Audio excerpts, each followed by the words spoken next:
Welcome back to Raw Sports Talk. I'm Chris, your favorite stat reader, and we have the Jaguars hosting the Chiefs. And the Chiefs are 3.5-point road favorites. The over-under is now 46.5 points. The Chiefs are minus 185 on the money line, and the Jaguars are plus 154. Now, these are the pre-kickoff lines. They're going to change the closer we get to kickoff on Sunday. Over-under has already gone up a point, and I imagine, depending upon what happens on the full slate on Sunday, we'll see how people decide to bet this game on Monday. Head to head, the Chiefs are 8-2 against the Jaguars in their last 10. The Chiefs have beaten the Jaguars the last 8 times they've played them. The favorite is 6-3-1 against the spread. The favorite is a perfect 10-0 in their last 10 meetings on the money line. The home team is 6-4. The unders hitting their last 3. The under is 7-3, and at 45.5 points, the under was also 7-3 at 46.5. We had 3 games that went over. It was way more significant than that. So the 1 point does not make a difference in this case right now. As far as the weather is concerned for this game, because yet again, it may actually be a factor because it's supposed to rain for this game. It is supposed to be 77 degrees, 10-mile-an-hour winds from the east, and a 63% chance of rain on Monday Night Football, which is going to be very, very interesting. The Chiefs are on a 2-game winning streak. They started out the season 0-2, losing to the Chargers 27-21. Didn't cover 48 points in that game. Losing to the Chiefs 20-7. Losing to the Eagles 20-17. There was a total of 37 points they didn't cover. Beating the Giants kind of as expected, 22-9. Although I did take the Giants to beat the Chiefs, just because I had one of those strange feelings that it would have been a day that Russell Wilson goes off, but he didn't. That was ultimately leading to his demise. And then they beat the Ravens 37-20. They've covered their last 2 games. For the Jaguars, they looked exceptional last week against the Niners.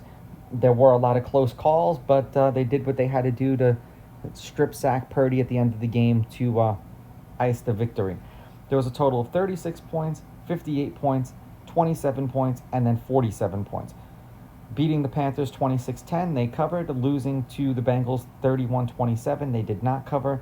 Beating the Texans 17-10, they covered. And then beating the Niners 26-21, they did cover that game. On offense, the Chiefs are averaging 332. Forgive me. That's total offense. The Chiefs are averaging 234.8 yards per game through the air, which is 12th in the league. 110.5 on the ground, which is 19th. A lot of that was Mahomes scrambling for his life.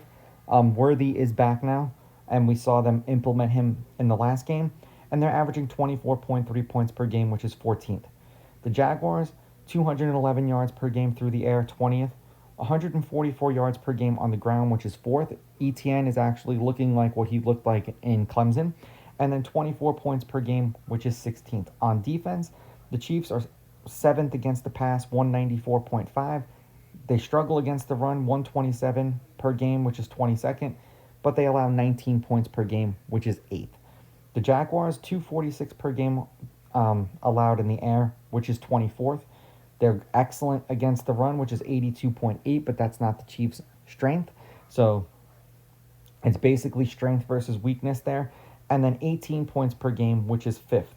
So the 1-point difference is a matter of 3 spaces. Spagnuolo loves to blitz. The Jaguars have been running in these little screen games. It's been working.